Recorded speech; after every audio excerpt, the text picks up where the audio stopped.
And we're back to learning Gimp here, day 7. Let me show you how you can change the colors. You create a new file, 1920 x 1080, and I've shown you in the last video you can use these basic swatches right here to paint.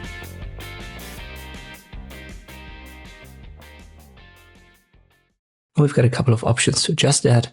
There are many ways to do it, and most of these ways are kind of like overlapping, so they do the same as other ways. My simple advice would be to try them all out, and then over time you're going to find something that feels more intuitive to you.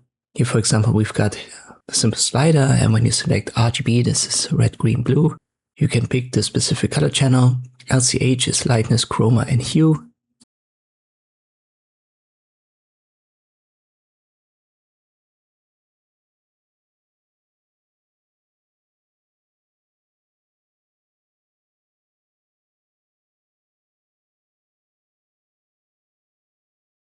You can also switch that to HSV, which is hue saturation.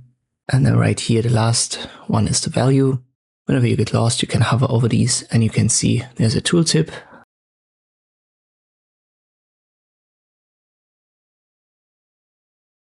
At the bottom right here, you will find the last used swatches.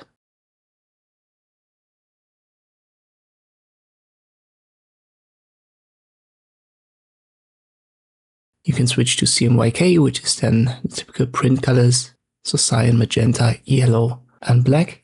Color wheel, this is what I'm familiar with from Inkscape, so I like to use that. It has 3 points, one is black, one is white, and then where you can see this whitish stripe, this is the specific color that you pick. So only when you have the inner circle positioned right there where the stripe is, you can adjust it by rotating the color wheel. The other two positions will always be black and white.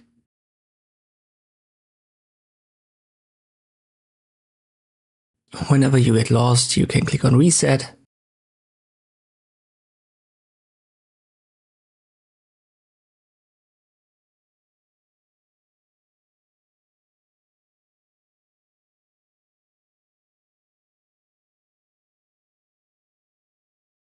Let's just pick maybe this reddish color first. I confirm, and this is now our foreground swatch. I paint. You can see the red color. I flip the colors.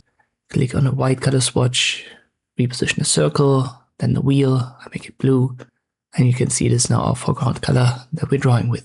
This works for all tools, so if I, for example, use this bucket fill tool and I left click on the canvas, you can see blue was my foreground color. I flip it, now red is the foreground color, and this is the way how you can change colors in Gimp. I hope this video was helpful, thank you for watching, and I'll see you next time.